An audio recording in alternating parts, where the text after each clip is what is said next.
Hello, this is Little Green Ghouls, and welcome back to Goosebumps Revisited, a series where I break down a classic Goosebumps book and any episode that goes along with it. I will also be telling notes for Goosebumps cliches and classic moments. This week I'm excited to visit The Beast from the East.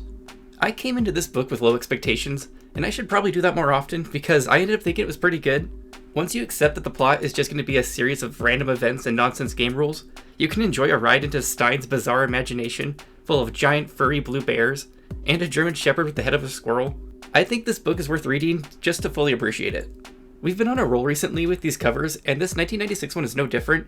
It has a lot to appreciate, with depictions of the strange plants from the book, and a nice solid look at one of our titular beasts from the story. I think it's a cover that definitely draws you in and makes you want to read more. The 2005 slime border moves away from the purple and blue and onto red and teal, which, as usual at this point, I really don't like it. The original colors brought out the best of the beast, and the red just doesn't do it for me.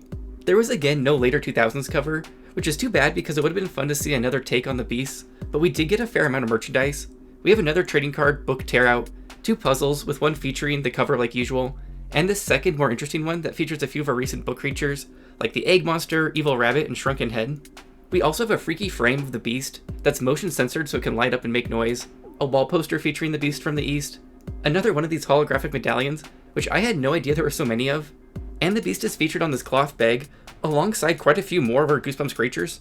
In the back of the book, we have a promo for another short stories collection, but what makes this one extra memorable is if you get the special edition bundle pack, you also receive a pair of curly boxer shorts, which is kind of hilarious, and they also glow in the dark. Our front tag says, "He's a real animal," which makes me think of my favorite animal.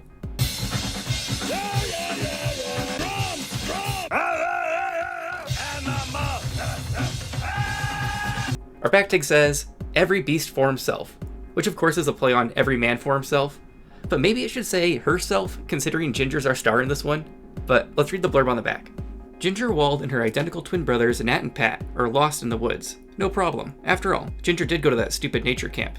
Still, there's something odd about this part of the woods. The grass is yellow, the bushes are purple, and the trees are like skyscrapers. Then Ginger and her brothers meet the beasts. They're big blue furry creatures, and they want to play a game. The winner gets to live. The losers get eaten. Okay, let's start the summary. The book opens with our introduction to Ginger Wald, and she's sharing some childhood fears. To start with, the saying, "Good night, don't let the bedbugs bite," used to send this poor child on a spiral of insect nightmares. Her other childhood fear was the song, "The Teddy Bear's Picnic," because she wanted to know exactly what the teddy bears were eating at this picnic. And after listening to this song, you can interpret a darkness to it if you want, I suppose. I think the old audio quality just makes it feel creepy by default. If you go down in the woods today, you're sure of a big surprise. Today's the day the teddy bears have their picnic. This all actually sent me down a teddy bear picnic mini rabbit hole, and I found a teddy bear picnic parody from Crypt TV that I'm using for clips right now that I found entertaining and on theme. I had no idea that this song had such a hold on people. But back to Ginger. We learned she has 2 younger twin brothers, Nat and Pat, and they are 90s children with center part mushroom haircuts, dressed in baggy faded jeans with skater t-shirts. This took me back to middle school when skaters were the thing, and one of the biggest crimes around was wearing skater clothes if you didn't skateboard. It would get you called a poser, which for some reason was like the worst thing you could be, and kinda hilarious to think back on. This happy family is attempting to find a nice camping spot in the woods, but they're moving slowly because they have to keep stopping to retrieve Nat from various trees. When they're not busy with Nat, they're waiting for Pat to catch up because he's attempting to hike and play his Game Boy at the exact same time, which is another 90s moment. They finally reach a stream and decide to set up camp, and Ginger gets tasked with taking her brothers on a little hike along the stream to keep them busy, so the parents can probably have a quickie in the tent. Ginger then forewarns us that the trio will soon be hopelessly lost in the woods. This becomes pretty obvious why, because on their mini hike, they decide to play hide and seek. This seems like a terrible game to play in an unfamiliar forest.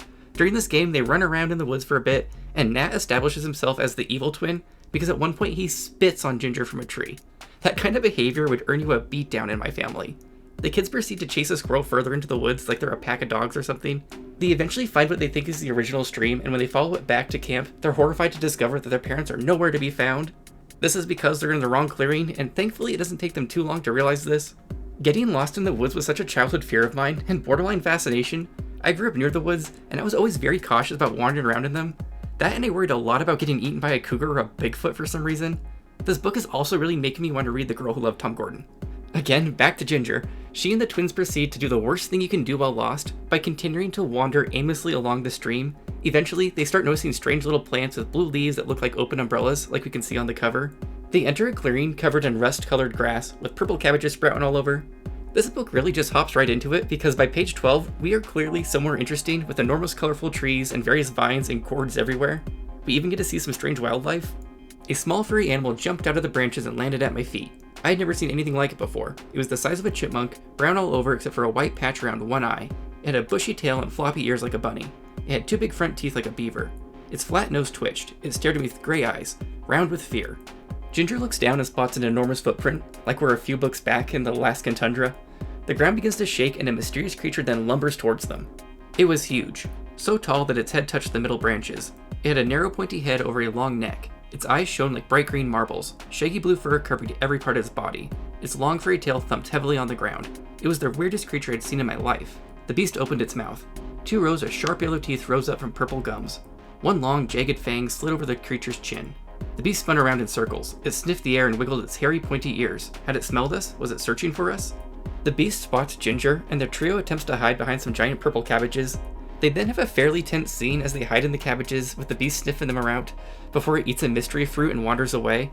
It's very reminiscent of every horror movie ever, where the killer's wandering around the room while the protagonist hides under a bed. They think they're safe briefly, but soon 24 beasts gather in the clearing to hold some sort of beast meeting while the kids duck back into the cabbages. Ginger is somewhat relieved when she sees a beast snack on a gourd because she thinks maybe they're vegetarians, until she remembers that bears are omnivores. The beasts stand around grunting at each other before dispersing back into the woods as if they're searching for something. So far, Ginger nor the twins have considered following the stream back out of the strange woods for some reason. Maybe they got flustered by the monsters and turned around already, who knows the logic. Ginger now says they shouldn't move because when you're lost you should stay put, and she probably should have followed her own advice like 10 pages ago. But the twins don't want to wait to be found by the blue beasts, and they worry that maybe their parents will get eaten while looking for them. While crossing the rusty clearing, Pat gets startled by a squirrel and takes off running blindly into the woods, leaving Nat and Ginger to chase after him. This results in them stumbling across a pack of beasts who have spotted him for sure this time. Ginger and Nat sit helplessly as a beast approaches, and Ginger notices very sharp teeth that don't look like they primarily eat fruit.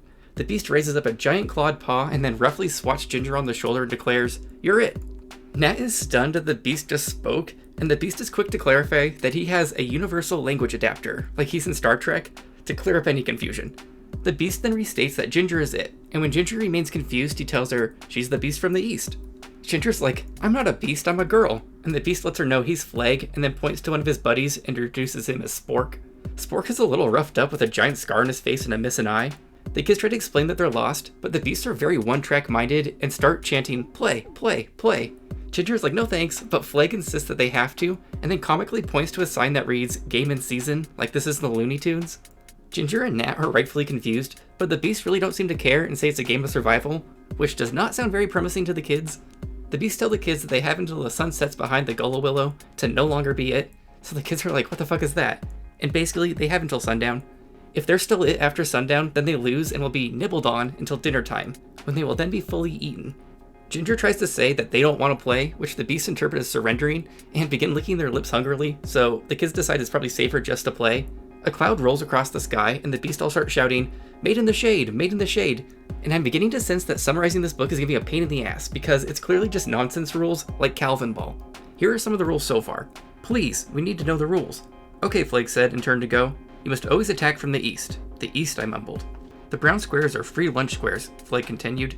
"You mean like for resting? They're safe?" I asked. I liked that rule. Maybe we could find a brown square and stay there until sunset. Flake snorted. "No, free lunch. It means anyone can eat you."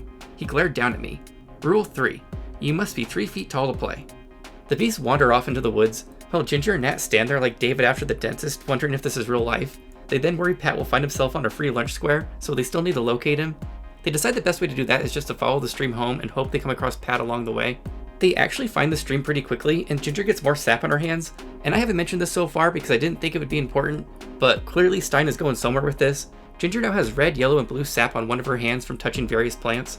While following the stream, they spot Pat's footprints, and the little idiot stopped following the stream and veered into the woods at some point, so now they're forced to leave the path home in search of him. I'd be like, "Sorry, Pat, we'll come back for you." Maybe. While searching the woods, they think they hear the beasts and take off running again, and end up tangled up in a bunch of yellow vines. Both Nat and Ginger fall and the vines tighten around them. When Ginger finally realizes these aren't vines, they're snakes in a chapter cliffhanger.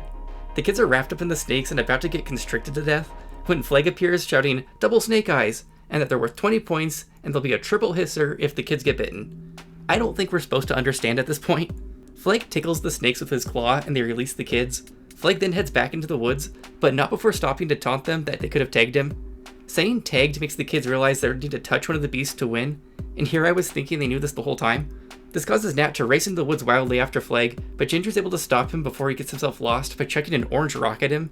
This also adds orange to Ginger's rainbow hand, just in time for June. Ginger and Nat are chatting when Nat points down at the ground in horror because the kids realize they're standing in a pile of bones on a brown patch of land, meaning they're right in the middle of a free lunch square.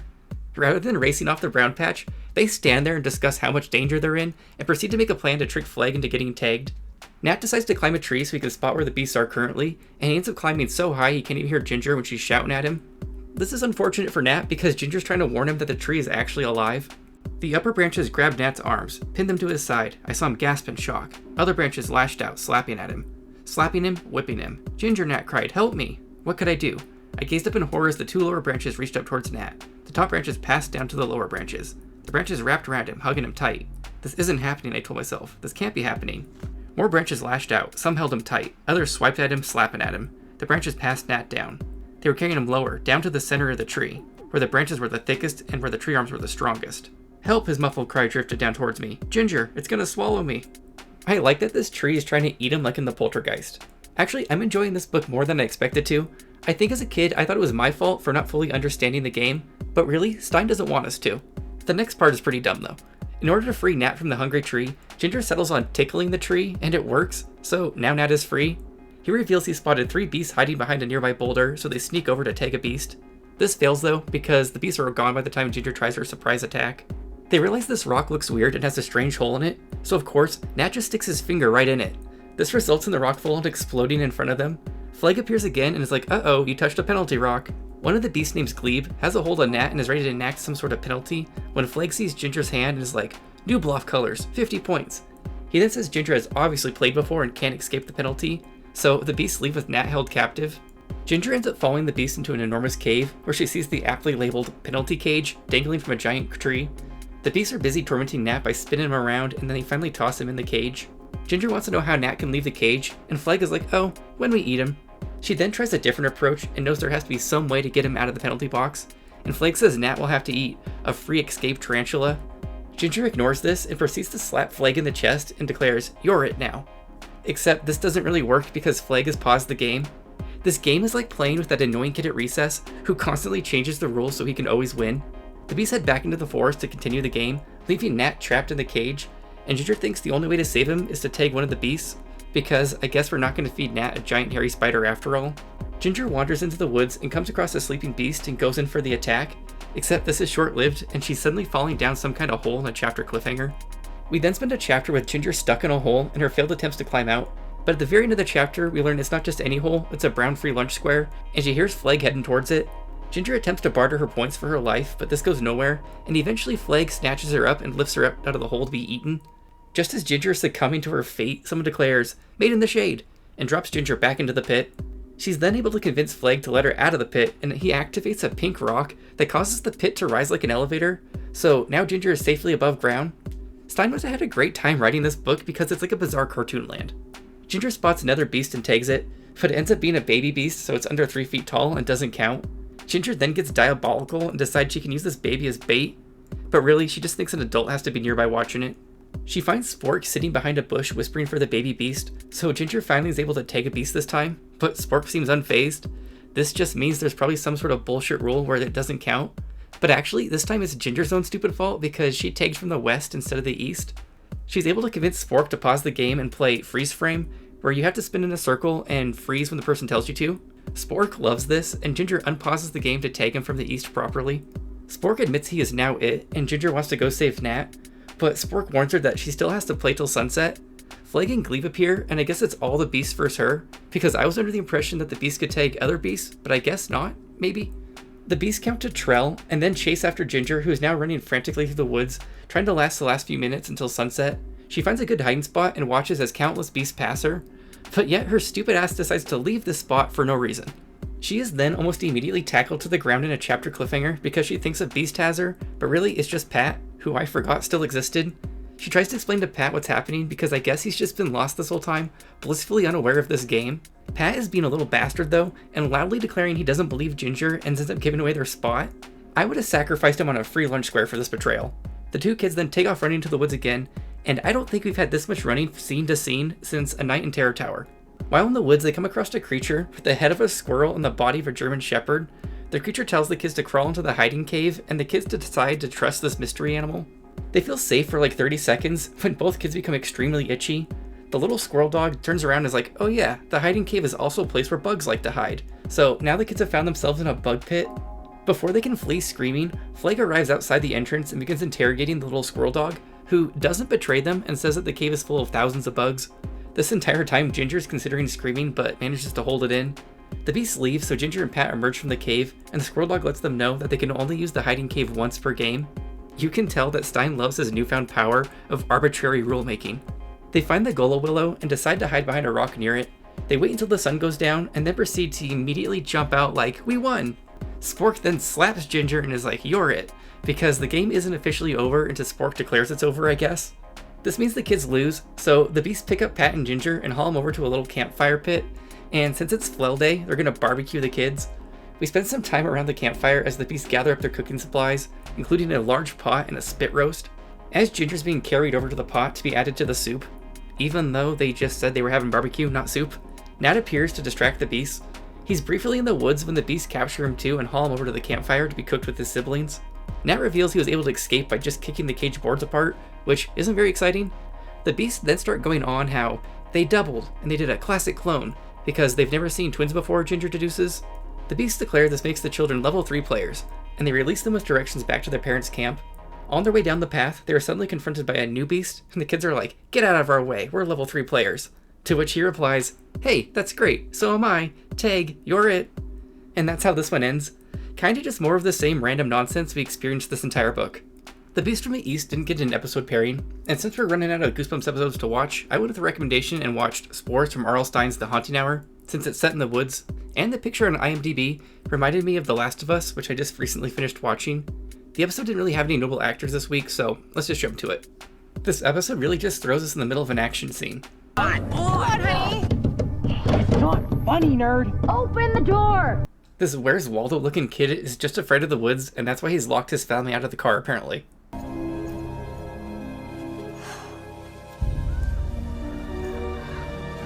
This ranger feels a little sinister. What am I doing? Have fun. Well, okay then. Smell that air, that's what you pay for. Smell it, Janet. Yes, dear? I'm with Melvin on this one. Millipedes are nasty. Hey, a millipede! He's so cute. These must be our spores.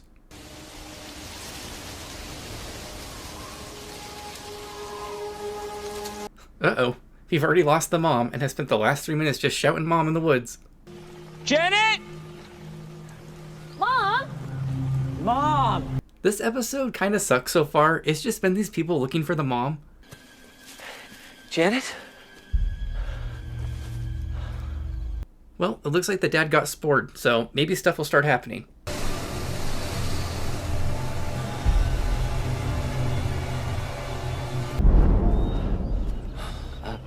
Pops? Dad, stop.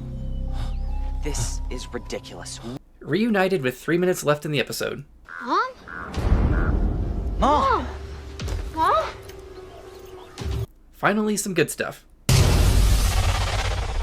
Mommy?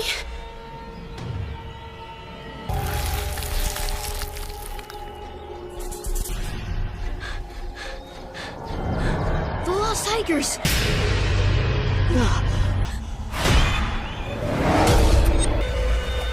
Hold your breath! Run! This really is like The Last of Us. So, it's like a mind control mushroom. Says it mainly attacks insects. And that yellow dust. Spores. They're really cramming a lot in these last 2 minutes.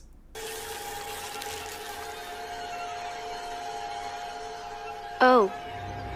Well, I can't say I enjoyed this one all that much, but I like that it was an unhappy ending. Help! Help!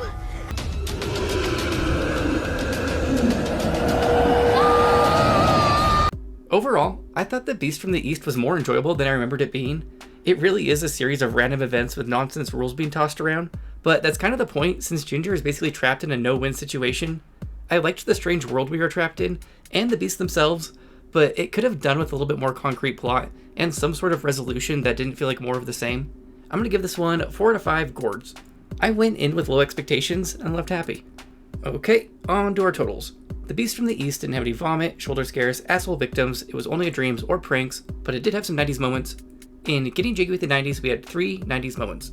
These included a classic 90s skater outfit, a 90s center part mushroom haircut, and a Game Boy. This raises our total to 141 jiggy 90s moments.